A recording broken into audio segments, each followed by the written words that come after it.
ಪರಲೋಕದ ತಂದೆಯೇ, ನಿಮ್ಮ ಪರಿಶುದ್ಧ ನಾಮಕ್ಕೆ ಸ್ತೋತ್ರ. ಪವಿತ್ರಾತ್ಮ ದೇವರೇ, ನೀನು ನಮ್ಮ ಸತ್ಯದ ಬೋಧಕನು, ಮಾರ್ಗದರ್ಶಕನೂ ಆಗಿದ್ದಿ. ಸೌಮ್ಯವಾಗಿ ನಮ್ಮ ಹೃದಯದಲ್ಲಿ ಬಂದು ನೆಲೆಸು. ನಾವು ಈಗ ನಿಮ್ಮ ವಾಕ್ಯವನ್ನು ಧ್ಯಾನಿಸುವಾಗ ನಮ್ಮ ಮನಸ್ಸನ್ನು ನಿನ್ನ ಹತೋಟಿಗೆ ತೆಗೆದುಕೊಂಡು ಬಾ. ವಾಕ್ಯದ ಆಳವಾದ ಮರ್ಮಗಳನ್ನು ನಮಗೆ ತಿಳಿಸಿಕೊಡು. ಯೇಸುವಿನ ಸತ್ಯವನ್ನು ನಮಗೆ ಪ್ರಕಟಿಸು. ನಮ್ಮ ಸ್ವಂತ ಜ್ಞಾನದಿಂದಲ್ಲ, ನಿನ್ನ ದೈವಿಕ ಜ್ಞಾನದಿಂದ ನಮ್ಮನ್ನು ತುಂಬಿಸು. ಈ ವಾಕ್ಯವು ಕೇವಲ ಅಕ್ಷರಗಳಾಗಿರದೆ ನಮ್ಮ ಜೀವನವನ್ನು ಬದಲಾಯಿಸುವ ಜೀವಂತ ಶಕ್ತಿಯಾಗಲಿ. ನಿಮ್ಮ ವಾಕ್ಯವನ್ನು ಸಾರುವ ನಿಮ್ಮ ಸೇವಕರನ್ನು ಅಭಿಷೇಕಿಸು. ನಾವು ಹೇಳುವ ಪ್ರತಿಯೊಂದು ಮಾತು ನಿಮ್ಮ ಆತ್ಮದಿಂದ ತುಂಬಿರಲಿ. ಇಲ್ಲಿರುವ ಎಲ್ಲರಿಗೂ ಆಶೀರ್ವಾದವಾಗಿರಲಿ. ಇಂದು ನಾವು ಕೇಳುವ ವಾಕ್ಯವು ನಮ್ಮ ಹೃದಯದಲ್ಲಿ ಉತ್ತಮ ನೆಲದಲ್ಲಿ ಬಿದ್ದ ಬೀಜದಂತೆ ಫಲ ಕೊಡಲಿ. ಇದನ್ನೆಲ್ಲ ನಮ್ಮ ಕರ್ತನಾದ ಯೇಸು ಕ್ರಿಸ್ತನ ನಾಮದಲ್ಲಿ ನಾವು ಬೇಡಿಕೊಳ್ಳುತ್ತೇವೆ. ಹಾಗೆ ಇವತ್ತು ನಾನು ನಿಮಗೆ ಮೆಸೇಜ್ ತಗೊಂಡು ಬಂದಿರೋದು ಗಾಡ್ಸ್ ಫೇತ್ಫುಲ್ನೆಸ್ ಅಂತ, ಅಂದ್ರೆ ದೇವರ ನಂಬಿಗಸ್ತಿಕೆ. ಪ್ರಶ್ನೆ ಕೇಳ್ಬೋದು, ಏನು ದೇವರ ನಂಬಿಗಸ್ತಿಕೆ? What is God's faithfulness? ನೋಡಿ, ಫೇತ್ಫುಲ್ನೆಸ್ ಅನ್ನೋ ಒಂದು ಪದ ಹೀಬ್ರೂನಲ್ಲಿ ನಾವು ನೋಡಿದಾಗ, ಹೀಬ್ರೂನಲ್ಲಿ ಅದನ್ನ ಯಮುನಾ ಅಂತ ಕರೀತಾರೆ. ಅಂದ್ರೆ ಅದರಲ್ಲಿ ಕೇವಲ ನಂಬಿಕೆ ಅನ್ನೋ ಒಂದು ಅರ್ಥ ಕೊಡೋದಿಲ್ಲ, ನಂಬಿಕೆಗಿಂತ ಜಾಸ್ತಿ ಅರ್ಥವನ್ನ ಕೊಡುತ್ತೆ. ಅದರಲ್ಲಿ ಸ್ಥಿರತೆ ಇದೆ, ಡಿಟರ್ಮಿನೇಷನ್, ವಿಶ್ವಾಸಾರ್ಹತೆ ಇದೆ, ದೃಢತೆ ಇದೆ, ಯಾವಾಗಲೂ ನಂಬಬಹುದಾದ ಗುಣ ದೇವರಲ್ಲಿದೆ. ಅಂದ್ರೆ ದೇವರು ಯಾವಾಗಲೂ ತನ್ನ ಬಗ್ಗೆ ತಾನು ಏನ್ ಹೇಳ್ಕೊಂಡಿದ್ದಾರೋ ಹಾಗೆ ಇದ್ದಾರೆ. ಅವನು ತನ್ನ ಸ್ವಭಾವವನ್ನ ಬದಲಿಸೋದಿಲ್ಲ ಮತ್ತು ತನ್ನ ವಾಗ್ದಾನಗಳನ್ನ ಯಾವತ್ತೂ ಮರೆಯೋದಿಲ್ಲ. ಏನು ದೇವರ ನಂಬಿಗಸ್ತಿಕೆ? ಯಾವ ತರ ತನ್ನ ವಾಗ್ದಾನಗಳನ್ನ ನೆರವೇರಿಸ್ತಾನೆ? ಕೆಲವು ಗುಣಗಳನ್ನ ನಾವು ನೋಡಬಹುದು. ಮೊದಲನೇದು, ದೇವರ ನಂಬಿಗಸ್ತಿಕೆಯಲ್ಲಿ ದೇವರು ತನ್ನ ಮಾತನ್ನ ನೆರವೇರಿಸ್ತಾನೆ. ನಾವು ಆದಿ ಕಾಂಡದಿಂದ ಹಿಡಿದು ಪ್ರಕಟಣಾ ಗ್ರಂಥದವರೆಗೂ ಎಲ್ಲಿ ನೋಡಿದ್ರು ಕೂಡ, ಎಷ್ಟು ವಾಗ್ದಾನಗಳನ್ನು ಮಾಡಿದ್ರೂ ಕೂಡ ಖಂಡಿತ ದೇವರು ನೆರವೇರಿಸ್ತಾರೆ. ಮನುಷ್ಯರು ಕೆಲವು ಸಲ ತಾವು ಹೇಳಿರೋ ಮಾತನ್ನ ಮರ್ತೋಗ್ಬಿಡ್ತಾರೆ, ಇಲ್ಲ ಅವ್ರು ಕೊಟ್ಟಿರೋ ಮಾತುಗಳನ್ನ ನೆರವೇರಿಸೋದೇ ಇಲ್ಲ. ಆದ್ರೆ ದೇವ್ರು ಹಾಗಲ್ಲ. ಅರಣ್ಯಕಾಂಡ 23ನೇ ಅಧ್ಯಾಯ 19ನೇ ವಾಕ್ಯ ಹೇಳುತ್ತೆ. ಅರಣ್ಯಕಾಂಡ 23ನೇ ಅಧ್ಯಾಯ 19ನೇ ವಾಕ್ಯ, ದೇವರು ಮನುಷ್ಯನಲ್ಲ, ಆತನು ಸುಳ್ಳಾಡುವುದಿಲ್ಲ. ಹಲ್ಲೆಲೂಯಾ ಹೇಳೋಣ ದೇವರಿಗೆ, ಆಮೇನ್ ಹೇಳೋಣ. ನೋಡಿ ಎಂತ ಅದ್ಭುತವಾಗಿರೋ ದೇವ್ರು. ಮನುಷ್ಯನ ತರ ಆತನ ಸುಳ್ಳಾಡಲ್ಲ. ಯಾಕೆಂದ್ರೆ ವಾಗ್ದಾನ ಮಾಡಿದ ಆತನು ನಂಬಿಗಸ್ತನು. ಮತ್ತೆ ಇನ್ನೊಂದು ಕ್ಯಾರೆಕ್ಟರ್ ನೋಡ್ಬೇಕು ಅಂತ ಹೇಳಿದ್ರೆ, ದೇವರು ಬದಲಾಗೋದಿಲ್ಲ. ನಮ್ಮ ಭಾವನೆಗಳು ಬದಲಾಗುತ್ತೆ, ನಮ್ಮ ಪರಿಸ್ಥಿತಿಗಳು ಬದಲಾಗ್ಬಿಡುತ್ತೆ, ನಾವು ನಂಬಿಕೊಂಡಿರೋ ಎಲ್ಲ ಸಂಬಂಧಗಳು ಬದಲಾಗ್ಬಿಡುತ್ತೆ. ಆದ್ರೆ ಬದಲಾಗದೇ ಇರೋದು ದೇವರ ಪ್ರೀತಿ, ಕರುಣೆ, ನಂಬಿಗಸ್ತಿಕೆ. ಅದು ಯಾವತ್ತೂ ಬದಲಾಗೋದೇ ಇಲ್ಲ. ನೋಡಿ, ಮಲಾಕಿ 3ನೇ ಅಧ್ಯಾಯ 6ನೇ ವಾಕ್ಯ ಹೇಳುತ್ತೆ, ನಾನು ಯೆಹೋವನು, ನಾನು ಬದಲಾಗುವುದಿಲ್ಲ ಅಂತ ಹೇಳುತ್ತೆ. ಅಂದ್ರೆ ಇಂದು ನಮಗೆ ಸಹಾಯ ಮಾಡ್ತಾ ಇದ್ರು, ನೆನ್ನೆನೂ ಮಾಡ್ತಾ ಇದ್ರು, ನಾಳೆನೂ ಮಾಡ್ತಾ ಇದ್ದಾರೆ. ನಮ್ಮ ದೇವರು ನೆನ್ನೆ, ಇವತ್ತು, ನಾಳೆ ತನ್ನ ವಾಗ್ದಾನಗಳನ್ನ ನೆರವೇರಿಸುವನಾಗಿದ್ದಾನೆ. ಅವನು ಬದಲಾಗೋದೇ ಇಲ್ಲ. ಮತ್ತೊಂದು ಗುಣಗಳನ್ನ ನೋಡ್ಬೇಕಾದ್ರೆ, ನಾವು ಕಾರ್ಗತ್ತಲ ಕಣಿವೆಯಲ್ಲಿ ಇರಬೇಕಾದ್ರೂ ನಮ್ಮನ್ನ ಕೈ ಬಿಡದೆ ನಮ್ಮನ್ನ ಕಾಪಾಡೋ ದೇವರಾಗಿದ್ದಾರೆ. ಇವತ್ತು ಇಲ್ಲ ಅನೇಕರು ಬಂದಿದ್ದೀರಾ, ಪ್ರತಿಯೊಬ್ಬರಿಗೂ ಒಂದೊಂದು ಪ್ರಶ್ನೆ ಇರುತ್ತೆ ಜೀವನದಲ್ಲಿ. ಹೃದಯದಲ್ಲಿ ಎಷ್ಟು ಭಾರಗಳನ್ನ ಎತ್ಕೊಂಡು ಬಂದಿದ್ದೀರಾ, ಎಷ್ಟು ಕಣ್ಣೀರುಗಳನ್ನ ಎತ್ಕೊಂಡ್ ಬಂದಿದ್ದೀರಾ. ನಿಮ್ಮ ಪರಿಸ್ಥಿತಿಗಳು ಖಂಡಿತವಾಗಲೂ ಯಾರಿಗೂ ಅರ್ಥ ಆಗಲ್ಲ. ನಮ್ಮ ಫ್ರೆಂಡ್ಗಳಿಗೆ ಅರ್ಥ ಆಗಲ್ಲ, ನಮ್ಮ ಸ್ವಂತ ಕುಟುಂಬಗಳಲ್ಲಿ ಯಾರು ಅರ್ಥ ಮಾಡ್ಕೊಳ್ಳೋದೇ ಇಲ್ಲ. ಮನುಷ್ಯರು ನಮ್ಮನ್ನ ನಡು ನೀರಿನಲ್ಲಿ ಬಿಟ್ಬಿಡ್ತಾರೆ, ಕೈ ಬಿಟ್ಬಿಡ್ತಾರೆ. ಆದ್ರೆ ನಾವು ತುಂಬಾ ಆಪ್ತರಂತ ನಂಬ್ಕೊಂಡಿರೋರು ನಮ್ಮನ್ನ ಬೆನ್ ತಿರುಗಿಸಿ ಹೋಗ್ಬಿಡ್ತಾರೆ.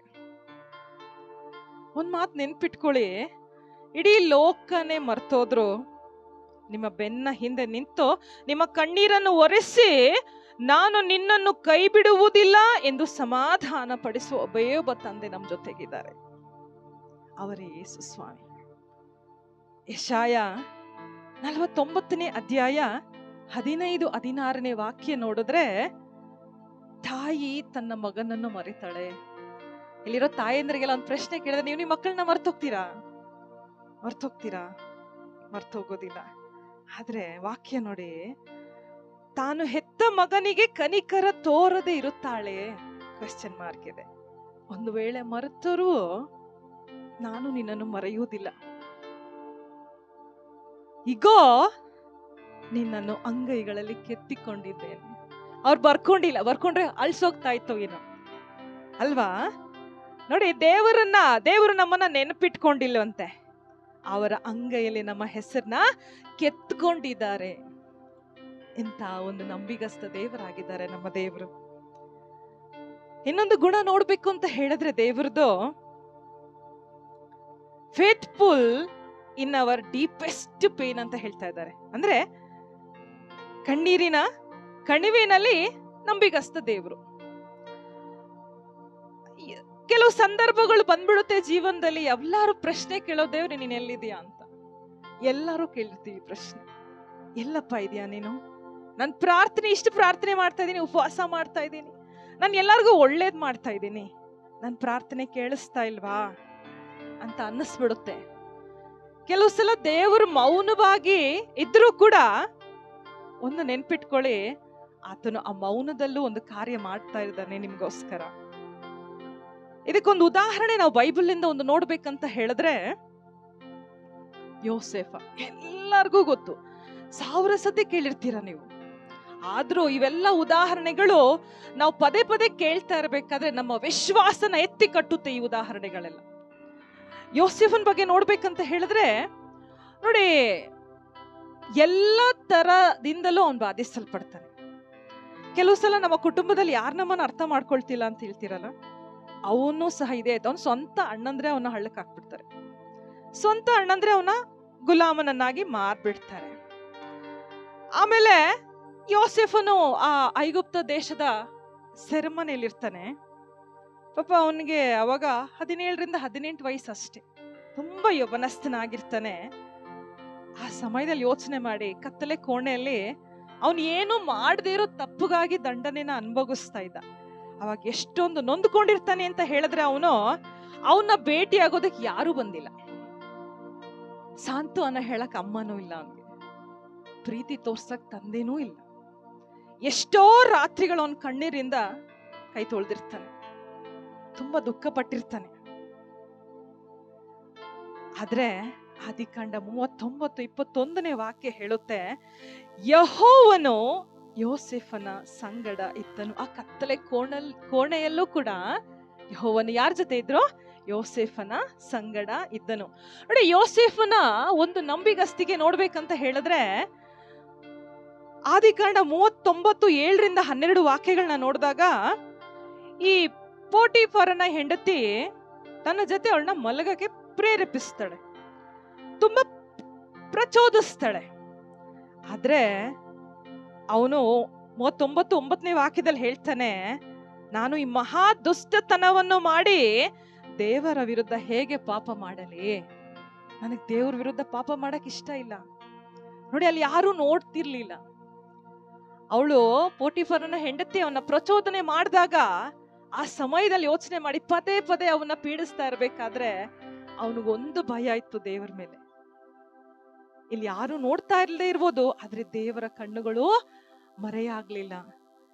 ಆ ಕಣ್ಣುಗಳಿಗೆ ಮಾತ್ರ ನನ್ನ ನಂಬಿಕೆಯಿಂದ ಇರ್ಬೇಕು ಅಂತ ಹೇಳ್ಬಿಟ್ಟು ನೋಡಿ, ಇವತ್ತು ಇಲ್ಲಿ ಕೆಲವು ಹೇಳಕ್ಕೆ ಎಕ್ಸ್ಪ್ಲೇನ್ ಮಾಡಕ್ ಆಗದೆ ಇರೋ ಕಣ್ಣೀರ್ ನೀವು ಅನುಭವಿಸ್ತಾ ಇರ್ಬೋದು.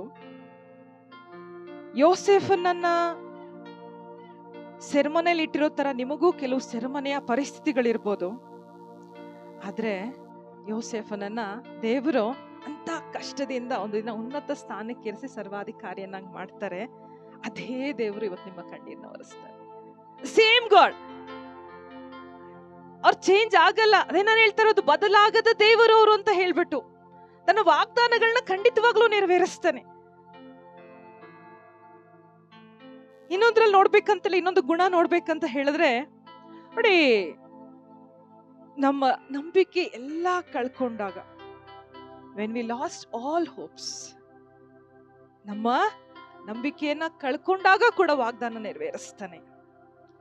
ಎಲ್ಲ ಮುಗ್ದೋಯ್ತಪ್ಪ ನನ್ನ ಜೀವನದಲ್ಲಿ, ಇನ್ನೇನು ಇಲ್ಲ, ಆಸೆಗಳು ಏನು ಇಲ್ಲ, ಎಲ್ಲ ಮಣ್ಣುಪಾಲ ಆಗ್ಬಿಡ್ತು. ಇಬ್ರಿಯ 11 ವಾಕ್ಯ ಹೇಳುತ್ತೆ, ಸಾರಾಳು ಕೂಡ ಇದೇ ತರ ಅನ್ಕೊಂಡಿದ್ಲು. ಎಲ್ಲ ಆಯ್ತು, 90 ವರ್ಷ ವಯಸ್ಸಾಗ್ಬಿಡ್ತು, ಇನ್ನೇನಾಗಲ್ಲ ನನಗೆ. ಆದ್ರೆ ವಾಕ್ಯ ಹೇಳುತ್ತೆ, ನಂಬಿಕೆಯ ದೆಸೆಯಿಂದಲೇ ಸಾರಾಳು ತಾನು ಪ್ರಾಯದವಳಾಗಿದ್ದರೂ ವಾಗ್ದಾನ ಮಾಡಿದಾತನು ನಂಬಿಗಸ್ತನೆಂದು ಎಣಿಸಿ ಗರ್ಭಧರಿಸುವ ಶಕ್ತಿಯನ್ನು ಹೊಂದಿ ಕಾಲ ಮೀರಿದ ಮೇಲೆಯೂ ಹೆತ್ತಳು. ನೋಡಿ, ವರ್ಷಾನುಗಟ್ಲೆ ಅವ್ರ ಮಗುಗೋಸ್ಕರ ಕಾಯ್ತಾ ಇದ್ರು.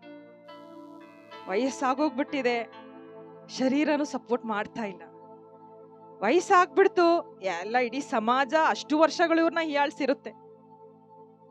ಆದ್ರೆ ನೋಡಿ, 75ನೇ ವಯಸ್ಸಲ್ಲಿ ಅಬ್ರಹಾಮ ಇರ್ಬೇಕಾದ್ರೆ ಈ ವಾಗ್ದಾನ ಬರುತ್ತೆ, ನಿನ್ಗೆ ಮಗನ್ನ ಕೊಡ್ತೀನಿ ಅಂತ ಹೇಳ್ಬಿಟ್ಟು. ಅದನ್ನ ಫುಲ್ಫಿಲ್ ಮಾಡಕ್ಕೆ ಅವನ್ನ 25 ವರ್ಷಗಳು ದೇವ್ರ ಪರೀಕ್ಷೆ ಮಾಡ್ತಾರೆ, ಅವನ ತಾಳ್ಮೆನ ಪರೀಕ್ಷೆ ಮಾಡ್ತಾರೆ. ಆ 25 ಅಂದ್ರೆ ಅವನು 100 ವರ್ಷದಲ್ಲಿ ಇರ್ಬೇಕಾದ್ರೆ ಸಾರ 90 ವರ್ಷದಲ್ಲಿ ಆ ವಾಗ್ದಾನದಂತೆ ಅವನ್ಗೆ ಈಸಾಕನ್ನ ಕೊಡ್ತಾರೆ. ಕೆಲವು ಸಲ ನಮ್ಮ ಜೀವನದಲ್ಲೂ ಯಾವ ರೀತಿ ಸಾರಾಳ ಗರ್ಭ ಒಣಗೋಗಿತ್ತು, ನನಗೇನು ನಂಬಿಕೆನೇ ಇಲ್ಲ ಅಂದ್ಕೊಂಡಿರ್ಬೇಕಾದ್ರೆ ಕೆಲವು ಸಲ ನಾವು ಅನ್ಕೊಳ್ತೀವಿ, ಕೆಲವು ಸಲ ನಮ್ಮ ಜೀವನಗಳಲ್ಲಿ ತುಂಬಾ ಥಿಂಗ್ಸ್ ಎಲ್ಲ ಒಣಗೋಗಿರುತ್ತೆ. ಕೆಲವ್ರಿಗೆ ಉದ್ಯೋಗ ಕಳ್ಕೊಂಡ್ಬಿಟ್ಟಿರ್ತೀವಿ, ಆರೋಗ್ಯ ಸರಿ ಇರಲ್ಲ, ಸಂಬಂಧಗಳು ಮುರಿದೋಗಿರುತ್ತೆ. ಆದ್ರೆ ದೇವರು ಆ ಒಣಗೋಗಿರೋ ನೆಲದಲ್ಲಿ ನೀರನ್ನ ಹರಿಸೋನಾಗಿದ್ದಾನೆ. ಇನ್ನೊಂದು ಗುಣ ನೋಡ್ಬೇಕಂತ ಹೇಳಿದ್ರೆ, ನಾವು ಸೋತಾಗ್ಲೂ ದೇವರ ಕೃಪೆ ಬಿಡೋದಿಲ್ಲ ನಮ್ಮನ್ನು. ನಾವು ಸೋತಾಗ ಎಷ್ಟೋ ಬಾರಿ ಪಾಪಕ್ಕೆ ಸಿಕ್ಕಾಕೊಂಡು ಸೋತೋಗ್ಬಿಡ್ತೀವಿ. ದೇವರಿಗೆ ನಾವು ಕೊಟ್ಟಿರೋ ಮಾತನ್ನ ಕೂಡ ತಪ್ಪ ಬಿಡ್ತೀವಿ. ಕೆಲವು ಸಲ ದೇವರ ಹತ್ರ ಬರ್ಬೇಕಾದ್ರೆ ಒಂದು ಅಪರಾಧಿ ಪ್ರಜ್ಞೆಯಿಂದನೇ ಬರ್ತೀವಿ. ಆದ್ರೆ ದೇವ್ರು ಹೇಳ್ತಾರೆ, 2 ತಿಮೋತಿ 2:2ನೇ ಅಧ್ಯಾಯ 13ನೇ ವಾಕ್ಯದಲ್ಲಿ ಹೇಳ್ತಾರೆ, ನಾವು ಅಪನಂಬಿಗಸ್ತರಾಗಿದ್ದರೂ ಆತನು ನಂಬಿಗಸ್ತನಾಗಿ ಇರುತ್ತಾನೆ ಅಂತ ಹೇಳ್ಬಿಟ್ಟು. ಆಮೇಲೆ ಹೇಳಿ ನೋಡಿ, ಎಂತ ಒಳ್ಳೆ ದೇವರಾಗಿದ್ದಾರೆ ನಮ್ಮ ದೇವರು. ನಮ್ಗೆ ಯಾವ್ದು ಯೋಗ್ಯತೆ ಇಲ್ಲ, ಆದ್ರೂ ಅವನು ತನ್ನ ಕೃಪೆಯಿಂದ ನಮ್ಮನ್ನ ಯೋಗ್ಯರನ್ನಾಗಿ ಮಾಡಿದ್ದಾನೆ. ಪೇತ್ರ ಯೇಸುನ, ದೇವ್ರೇ ನೀನ್ ಎಲ್ಲೋದ್ರೂ ನಾನು ಬರ್ತೀನಿ ಅಂತ ಹೇಳ್ದ, ನೀನ್ ಎಲ್ಲೋದ್ರೂ ನಿನ್ನ ಫಾಲೋ ಮಾಡ್ತೀನಿ, ಅಷ್ಟು ಪ್ರೀತಿ ಮಾಡ್ತಾ ಇದ್ದ. ಯೇಸು ಗೊತ್ತಾಗ್ಬಿಡ್ತು, ಇಲ್ಲಪ್ಪ ನೀನು 3 ಸಲ ನಾನು ನಿರಾಕರಿಸ್ತೀಯ. ಯೇಸು ಹೇಳಿರ್ತಾರ 3 ಸಲ ನಿರಾಕರಿಸ್ಬಿಟ್ಟ. ನೋಡಿ, ಎಂತೆಂತ ಅದ್ಭುತಗಳೆಲ್ಲ ಪೇತ್ರ ನೋಡಿರ್ತಾನೆ ಜೀವನದಲ್ಲಿ ಯೇಸು ಬಗ್ಗೆ. ಆ ನಿರಾಕರಿಸಿದ್ಮೇಲೆ, ಕೋಳಿ ಕೂಗೋದ್ಮೇಲೆ ಅವನಿಗೆ ಎಷ್ಟು ಪಶ್ಚಾತ್ತಾಪ ಆಯ್ತು ಅಂದ್ರೆ, ಹೋಗಿ ಬಿಕ್ಕಿ ಬಿಕ್ಕಿ ಬಿಕ್ಕಿ ಬಿಕ್ಕಿ ಬಿಕ್ಕಿ ಅಳ್ತಾನೆ, ದೇವ್ರೇ ನೀನ್ ಹೇಳೋ ತರನೇ ಆಗ್ಬಿಡ್ತಲ್ಲ, ಜೀವನದಲ್ಲಿ ಹೇಳೋ ತರನೇ ಆಗ್ಬಿಡ್ತಲ್ಲ. ಆದ್ರೆ ಅವ್ನು ಅನ್ಕೊಂಡ, ನಾನು ಸೋತೋಗ್ಬಿಟ್ಟೆ ಜೀವನದಲ್ಲಿ. ಆಗ ಪುನರುತ್ಥಾನ ಹೊಂದಿದ್ಮೇಲೆ ಯೇಸು ಪೇತ್ರನ ಶಿಷ್ಯನ ಹುಡ್ಕೊಂಡು ಹೋದ್ರು. ಅವನ್ನ ಗದರಿಸ್ಲಿಲ್ಲ, ಪ್ರೀತಿಯಿಂದ ಅವ್ರಿಗೆ ಒಲೆನಲ್ಲಿ ಅಲ್ಲಿ ಅಡ್ಗೆ ಮಾಡಿ ಬಡಿಸ್ತಾರಂತೆ. ಎಂಥ ಪ್ರೀತಿ, ಎಂಥ ಕರುಣೆ ನೋಡಿ ನಮ್ಗೆ. ನಮ್ಮ ಪಾಪಗಳು, ನಮ್ಮ ತಪ್ಪುಗಳು ದೇವರ ಪ್ರೀತಿಯಿಂದ ನಮ್ಮನ್ನ ಸಪರೇಟ್ ಮಾಡಕ್ ಆಗೋದಿಲ್ಲ ಪ್ರಿಯರೇ. ಆತನು ನಮ್ಮನ್ನ ಕ್ಷಮಿಸಿ ಅಪ್ಪುಕೊಳ್ತಾನೆ ಯಾವಾಗಲೂ. ನಮ್ಮ ಸೋಲಿನಲ್ಲೂ ನಮ್ಮ ಜೊತೆ ಖಂಡಿತವಾಗ್ಲೂ ಇರ್ತಾರೆ ದೇವರು. ಇವತ್ತು ನಿಮ್ದ ಪರಿಸ್ಥಿತಿಗಳು ಏನೇ ಇರ್ಲಿ, ದೇವರು ನಮ್ಮನ್ನ ಎಂದೂ ಕೈ ಬಿಡಲ್ಲ. ನೋಡಿ, ದಾನಿಯೇಲನ ಗ್ರಂಥ ಒಂದು ಎಕ್ಸಾಂಪಲ್ಸ್ ನ ನೋಡ್ಬೋದು. 6ನೇ ಅಧ್ಯಾಯದಲ್ಲಿ ದಾನಿಯೇಲನ ಮೇಲಿನ ಅಸೂಯೆಯಿಂದ ಅಧಿಕಾರಿಗಳೇನ್ ಮಾಡ್ತಾರೆ, ರಾಜನನ್ನು ವಂಚಿಸಿ ಒಂದು ಕಠಿಣ ನಿಯಮವನ್ನು ಜಾರಿಗೆ ತರ್ತಾರೆ. ಅಂದ್ರೆ 30 ದಿನಗಳವರೆಗೂ ರಾಜನನ್ನ ಬಿಟ್ಟು ಬೇರೆ ಯಾರಿಗೂ ಪ್ರಾರ್ಥಿಸಿದ್ರು ಅವರನ್ನ ಸಿಂಹಗಳ ಗುಹೆಗೆ ಹಾಕಬೇಕು ಅಂತ ಹೇಳ್ತಾರೆ.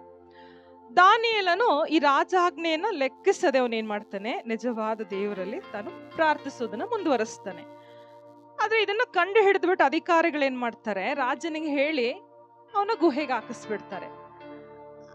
ಈ ದಾನಿಯೇಲ ಎಷ್ಟೊಂದು ನಂಬಿಗಸ್ತ ಅಂತ ಹೇಳಿದ್ರೆ, ದೇವರು ಆ ಸಿಂಹಗಳ ಬಾಯಿನೂ ಕಟ್ಟಾಕಿದ್ರಂತೆ, ಸಿಂಹಗಳನ್ನ ಬಾಯನ್ನ ಕಟ್ಟಾಕಿದ್ರಂತೆ. ಯಾರು ಇವನ ವಿರುದ್ಧವಾಗಿ ಸಂಚು ಮಾಡಿದ್ರೋ ಅವರನ್ನ ಆ ಸಿಂಹದ ಗುಹೆಗಳಿಗೆ ಕಡೆವಾರಿ ಹಾಕಲಾಯ್ತು ಅಂತ ಹೇಳ್ತಾರೆ. ಅದ್ರ ಜೊತೆ ಶದ್ರಕ್, ಮೇಷಕ್, ಅಬೇದ್ನೆಗೋ ಅವ್ರನ್ನ ಬೆಂಕಿಗೆ ಹಾಕಲ್ಪಡ್ತಾರೆ.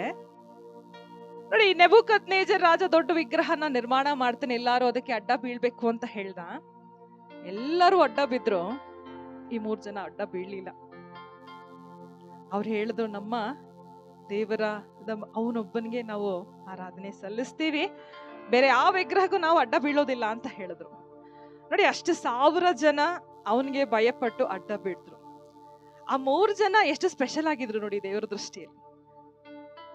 ಇಡೀ ಪ್ರಪಂಚದಲ್ಲಿ ಎಲ್ಲರೂ ಲೋಕದ ವ್ಯವಹಾರಗಳಲ್ಲಿ ಇದ್ದಾರೆ, ಆದ್ರೆ ನೀವೆಲ್ಲ ಇವತ್ತು ನಾನು ವಾಕ್ಯ ಕೇಳಬೇಕು, ದೇವರ ಸನ್ನಿಧಿಯಲ್ಲಿ ಇರ್ಬೇಕು ಅಂತ ಹೇಳ್ಬಿಟ್ಟು ನೀವೆಲ್ಲ ಇಲ್ಲಿ ಎಷ್ಟು ಸ್ಪೆಷಲ್ ಆಗಿ ಬಂದು ಕುತ್ಕೊಂಡಿದ್ದೀರಾ.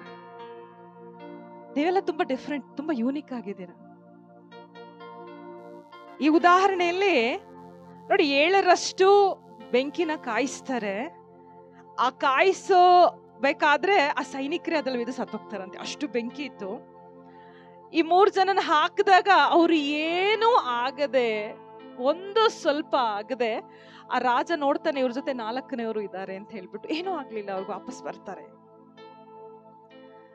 ಅಂದ್ರೆ ಇಲ್ಲಿ ಒಂದು ಸಾರಾಂಶ ಹೇಳ್ಬೇಕಂತ ಹೇಳಿದ್ರೆ, ದೇವರು ಅವರನ್ನ ಪರೀಕ್ಷಿಸಿದ್ರು, ಆದ್ರೆ ಅವ್ರನ್ನ ದೂರ ಬಿಡ್ಲಿಲ್ಲ. ಆ ಪರೀಕ್ಷೆನಲ್ಲೂ ಅವ್ರ ಜೊತೆಯಲ್ಲಿದ್ರು. ಇವತ್ತು ನಿಮ್ಮನ್ನೆಲ್ಲ ಪರೀಕ್ಷೆ ಮಾಡ್ತಾ ಇದ್ದಾರೆ ಅಂತ ಹೇಳಿದ್ರೆ, ದೇವರು ನಮ್ಮ ನಂಬಿಗಸ್ತಿಕೆ ನೋಡ್ತಾ ಇದ್ದಾರೆ. ಒಂದು ಉದಾಹರಣೆ ಹೇಳ್ಬೇಕಂತ ಹೇಳಿದ್ರೆ, ಪ್ರತಿದಿನ ಸೂರ್ಯ ಹುಟ್ಟತನ ನೋಡಿದಿರ? ಎಲ್ಲಾರು ಸೂರ್ಯ ಹುಟ್ಟೋದನ್ನ ನೋಡಿದೀರಾ? ಹೇಳಿ, ನನ್ಗೆ ಉತ್ತರ ಕೊಡಿ. ನೋಡ್ತೀರಾ? ಸೂರ್ಯ ಹುಟ್ಟೋದನ್ನ ನೋಡ್ತೀರಾ? ಓಕೆ, ಒಂದು ದಿನ ಮೋಡ ಬಂದು ಸೂರ್ಯನನ್ನ ಮುಚ್ಕೊಂಡ್ ಬಿಡುತ್ತೆ ಅಂತ ತಿಳ್ಕೊಳ್ಳಿ. ಅದ್ರ ಅರ್ಥ ಏನು? ಸೂರ್ಯನೇ ಇಲ್ಲ ಅಂತಬಿಟ್ಟ? ಸೂರ್ಯನೇ ಇಲ್ಲ ಅಂತ ಹೇಳ್ಬಿಟ್ಟ? ಇಲ್ಲ. ನಮ್ಮ ದೃಷ್ಟಿ ಮೋಡಗಳಲ್ಲಿ ಇರೋದನ್ನ ಮುಚ್ಚಿಬಿಡುತ್ತೆ ಸೂರ್ಯನನ್ನ, ಆದ್ರೆ ಸೂರ್ಯನನ್ನಲ್ಲ. ನಮ್ಮ ದೃಷ್ಟಿ ಮೋಡಗಳನ್ನ ಮಾತ್ರ ಮುಚ್ಚುತ್ತೆ ಹೊರತು ಸೂರ್ಯನನ್ನ ಮುಚ್ಚೋದಿಲ್ಲ. ಹಾಗೆ ಸಮಸ್ಯೆಗಳು ದೇವರನ್ನ ಮರೆ ಮಾಡ್ಬೋದು, ಆದ್ರೆ ದೇವರನ್ನ ನಮ್ಮಿಂದ ಮರೆ ಮಾಡಕ್ಕೆ ಆಗೋದಿಲ್ಲ. ನೋಡಿ, ಒಂದು ಸಲ ಒಬ್ಬ ಈ ಒಂದು ಬ್ರಿಡ್ಜ್ ಮುರಿದೋಗಿತ್ತಂತೆ. ತುಂಬಾ ಸಹಾಯ ಕೇಳ್ತಾನೆ, ದೇವರೇ ನನಗೆ ಬಂದು ಸಹಾಯ ಮಾಡು ಅಂತ ಹೇಳ್ಬಿಟ್ಟು ಆ ಬ್ರಿಡ್ಜ್ ಕ್ರಾಸ್ ಮಾಡ್ಲೇಬೇಕಾಯ್ತಂತೆ. ಅವನು ತುಂಬಾ ಕಷ್ಟಪಟ್ಟು ಹೋಗ್ತಾನೆ. ಹೋದಾಗ ಎಷ್ಟು ಕಷ್ಟವಾಗಿತ್ತು ಅಂತ ಹೇಳಿದ್ರೆ, ಇನ್ನೇನ್ ಕಾಲಿಟ್ರೆ ಮುರ್ದೇ ಹೋಗುತ್ತಪ್ಪ ಅಂತ ಒಂದು ಬ್ರಿಡ್ಜ್ ನ ಕ್ರಾಸ್ ಮಾಡ್ಬೇಕಾದ್ರೆ ಸೇತುವೆನ ಎಂಡಲ್ ನೋಡ್ತಾನಂತೆ, ಆ ಮುರಿದೋಗಿರೋ ಬ್ರಿಡ್ಜ್ ನ ಇಟ್ಕೊಂಡಿದ್ದೆ ದೇವರಾಗಿದ್ರಂತೆ. ಇವತ್ತು ನಮ್ಮ ಸಮಸ್ಯೆಗಳು ಹಾಗೆ ಇರುತ್ತೆ. ಯಾರು ಇಲ್ವಾ? ನನ್ನನ್ನ ನೋಡಕ್ ಯಾರು ಇಲ್ವಾ? ಖಂಡಿತ ಇದ್ದಾರೆ, ದೇವರಿದ್ದಾರೆ. ನಿಮ್ಮ ಕಣ್ಣೀರನ್ನ ಜಗತ್ತಿನಲ್ಲಿ ಯಾರು ನೋಡ್ಲಿಲ್ಲ ಅಂತ ಹೇಳಿದ್ರೆ ದೇವರು ನೋಡ್ತಾರೆ. ನಿಮ್ಮ ಪ್ರಾರ್ಥನೆಯನ್ನು ಕೇಳದ ಮನುಷ್ಯರ ನಡುವೆ ನೀವು ಅಳುವ ಪ್ರತಿ ರಾತ್ರಿ ನಿಮ್ಮ ಜೊತೆನೆ ದೇವರಿದ್ದಾರೆ. ಮನುಷ್ಯ ನಿಮ್ಮನ್ನ ಕಸದಂತೆ ಎಸೆಯಬಹುದು, ಆದ್ರೆ ದೇವರು ನಿಮ್ಮನ್ನ ಅಂಗೈಯಲ್ಲಿ ಎತ್ತಿ ನಿಲ್ಲಿಸ್ತಾರೆ. ಕಾಲ ಬದಲಾಗಬಹುದು, ಮನುಷ್ಯರ ಗುಣ ಬದಲಾಗಬಹುದು, ಆದ್ರೆ ಹೆತ್ತ ತಾಯಿ ಮರೆತರು ಸೃಷ್ಟಿಸಿರೋ ಕರ್ತ ನಮ್ಮನ್ನ ಮರೆಯುವುದಿಲ್ಲ. ಲೋಕ ನಮ್ಮ ಯೋಗ್ಯತೆನ ನೋಡಿ ನಮ್ಮನ್ನ ಪ್ರೀತಿಸಿದ್ರೆ, ಯೇಸು ನಮ್ಮನ್ನ ಯೋಗ್ಯರನ್ನಾಗಿ ಮಾಡೋದಕ್ಕೆ ತನ್ನ ಪ್ರಾಣನೇ ಬಿಟ್ಬಿಟ್ಟ. ಇಂದು ನೀವು ಮೌನವಾಗಿದ್ದೀರಾ? ದೇವರು ಮೌನವಾಗಿದ್ದಾರೆ ಅಂತ ಅನ್ಕೊಳ್ಳೋದು ಬೇಡಿ. ಯಾರು ನಿಮ್ಮನ್ನ ನೋಡಿ ಆಡ್ಕೊಂಡಿದ್ದಾರೋ ಅದೇ ಜನರನ್ನ ಮುಂದೆ ನಿಮ್ಮನ್ನ ತಲೆ ಎತ್ತಿ ನಿಲ್ಲಿಸೋ ಹಾಗೆ ಮಾಡ್ತಾರೆ ದೇವರು. ಮನುಷ್ಯರು ನಿಮ್ಮ ಮುಖದ ಮೇಲಿನ ಮುಗುಳ್ನಗೆಯನ್ನು ಮಾತ್ರ ನೋಡ್ತಾರೆ, ಆದ್ರೆ ಏಸು ನಿಮ್ಮ ಹೃದಯದೊಳಗಡೆ ಕಣ್ಣೀರನ್ನ ಮಾತ್ರ ನೋಡ್ತಾರೆ. ಪರಿಸ್ಥಿತಿಗಳು ನಿಮ್ಮನ್ನ ಸೋಲಿಸಲು ನೋಡಿದಾಗ ಹೆದರಬೇಡಿ, ಏಕೆಂದ್ರೆ ನಿಮ್ಮನ್ನು ನಡೆಸುವ ದೇವರು ಪರಿಸ್ಥಿತಿಗಿಂತ ಮಿಗಿಲಾದವನು. ಕೊಟ್ಟ ಮಾತಿಗೆ ನಂಬಿಕಸ್ಥನಾಗಿದ್ದಾನೆ. ನಿಮ್ಮನ್ನು ಕತ್ತಲೆ ಕಣಿವೆಯಲ್ಲಿ ಜಗತ್ತಿನ ಎಲ್ಲ ದೀಪಗಳು ಆರಿ ಹೋಗಬಹುದು, ಆದ್ರೆ ಕೈ ಹಿಡಿದು ಮುನ್ನಡೆಸುವ ಯೇಸುವಿನ ನಂಬಿಗಸ್ತಿಕೆಯ ಬೆಳಕು ಎಂದಿಗೂ ಆರೋದಿಲ್ಲ ನಿಮ್ಮ ಜೀವನದಲ್ಲಿ. ಲೋಕ ಕೈ ಬಿಟ್ಟಾಗ ನೀವು ಒಂಟಿ ಅನ್ಸೋದು ಸಹಜ. ಆದ್ರೆ ಇಡೀ ಪ್ರಪಂಚವನ್ನೇ ಸೃಷ್ಟಿ ಮಾಡಿರೋ ಯೇಸು ನಿಮ್ಮಲ್ಲಿ ಇರ್ಬೇಕಾದ್ರೆ ನೀವು ಬದುಕಿನಲ್ಲಿ ಯಾವತ್ತೂ ಸೋಲೋದಿಲ್ಲ. ತಲೆಬಾಗೋಣ. ಪರಲೋಕದಲ್ಲಿರುವ ಮಾತು ತಪ್ಪದ ನಮ್ಮ ಜೀವ ಸ್ವರೂಪನಾದ ತಂದೆಯೇ, ಈ ದಿನ ನಾನು ನಿನ್ನ ಮಹಾ ನಂಬಿಗಸ್ತಿಕೆಯ ಕುರಿತು ನಮ್ಮೊಂದಿಗೆ ಮಾತನಾಡಿದಕ್ಕಾಗಿ ನಿನಗೆ ಧನ್ಯವಾದಗಳಪ್ಪ. ಮನುಷ್ಯರು ಬದಲಾಗುವ ಈ ಲೋಕದಲ್ಲಿ, ಪರಿಸ್ಥಿತಿಗಳು ಕೈಕೊಡುವ ಈ ಜಗತ್ತಿನಲ್ಲಿ ಎಂದಿಗೂ ಬದಲಾಗದ ಏಕೈಕ ಆಶ್ರಯ ನೀನಾಗಿದ್ದೀಯ ಯೇಸುವೆ. ಈ ಕ್ಷಣದಲ್ಲಿ ನಿನ್ನ ಸನ್ನಿಧಿಯಲ್ಲಿ ಭಾರವಾದ ಹೃದಯದಿಂದ, ಕಣ್ಣೀರಿನಿಂದ, ಒಂಟಿತನದಿಂದ, ಕಾಯಿಲೆಗಳಿಂದ ನೊಂದಿರುವ ಪ್ರತಿಯೊಬ್ಬ ಮಗನನ್ನು ಮಗಳನ್ನು ನೀನು ಮುಟ್ಟಬೇಕಾಗಿ ಬೇಡಿಕೊಳ್ಳುತ್ತೇನೆ. ಜಗತ್ತು ಯಾರನ್ನು ನಿಮ್ಮ ಕೈಯಲ್ಲಿ ಏನೂ ಆಗುವುದಿಲ್ಲ, ನಿಮ್ಮ ಬದುಕು ಮುಗಿದು ಹೋಯಿತು ಎಂದು ಹೀಯಾಳಿಸಿದೆಯೋ ಅವರ ಕೈ ಹಿಡಿದು ಮುನ್ನಡೆಸುವ ನಂಬಿಗಸ್ತ ದೇವರು ನೀನಾಗಿದ್ದೀಯ. ಅಬ್ರಹಾಮನ ಜೀವಿತದಲ್ಲಿ ಶೂನ್ಯದಿಂದ ಜೀವ ಸೃಷ್ಟಿಸಿದಂತೆ, ಯೋಸೇಫನನ್ನು ಕತ್ತಲೆಯ ಸೆರೆಮನೆಯಿಂದ ಸಿಂಹಾಸನದ ಮೇಲೆ ಕೂರಿಸಿದಂತೆ, ಇಂದು ಕಷ್ಟದಲ್ಲಿ ಇರುವ ನಿನ್ನ ಮಕ್ಕಳ ಜೀವಿತದಲ್ಲೂ ಅದ್ಭುತಗಳನ್ನು ಮಾಡು ಸ್ವಾಮಿ. ನಾವು ಸಹ ನಮ್ಮ ಜೀವಿತದ ಕೊನೆಯ ಉಸಿರಿರುವವರೆಗೂ ಎಂತಹ ಕಠಿಣ ಪರಿಸ್ಥಿತಿ ಬಂದರೂ ನಿನಗೆ ನಂಬಿಗಸ್ತರಾಗಿ ಜೀವಿಸಲು ನಿನ್ನ ಪವಿತ್ರಾತ್ಮ ಬಲವನ್ನು ನೀಡು. ನಾಳೆಗಳ ಕುರಿತಾದ ಎಲ್ಲ ಹೆದರಿಕೆಗಳನ್ನು ನೀಗಿಸಿ ನಿನ್ನ ನಂಬಿಗಸ್ತಿಕೆಯ ರೆಕ್ಕೆಗಳ ಮರೆಯಲ್ಲಿ ನಮಗೆ ಆಶ್ರಯ ನೀಡು ಸ್ವಾಮಿ. ಇಲ್ಲಿ ನೆರೆದಿರುವ ಪ್ರತಿಯೊಂದು ಕುಟುಂಬವನ್ನು, ಯೌವನಸ್ಥರನ್ನು, ವೃದ್ಧರನ್ನು ಮತ್ತು ಮಕ್ಕಳನ್ನು ನಿನ್ನ ಕೃಪೆಯ ಹಸ್ತಕ್ಕೆ ಒಪ್ಪಿಸುತ್ತೇನೆ. ನೀನು ಕೈ ಬಿಡದ ನಂಬಿಗಸ್ತ ತಂದೆ ಎಂದು ನಂಬಿ ನಮ್ಮನ್ನು ಸಂಪೂರ್ಣವಾಗಿ ನಿನ್ನ ಪಾದಕ್ಕೆ ಸಮರ್ಪಿಸಿಕೊಳ್ಳುತ್ತೇನೆ. ನಮ್ಮನ್ನು ಜೀವ ಜಲದ ಬುಗ್ಗೆಯಾಗಿ ಮುನ್ನಡೆಸುವ ರಕ್ಷಕನಾದ ಯೇಸು ಕ್ರಿಸ್ತನ ಪವಿತ್ರ ನಾಮದಲ್ಲಿ ಪ್ರಾರ್ಥಿಸುತ್ತೇನೆ. ಆಮೆನ್.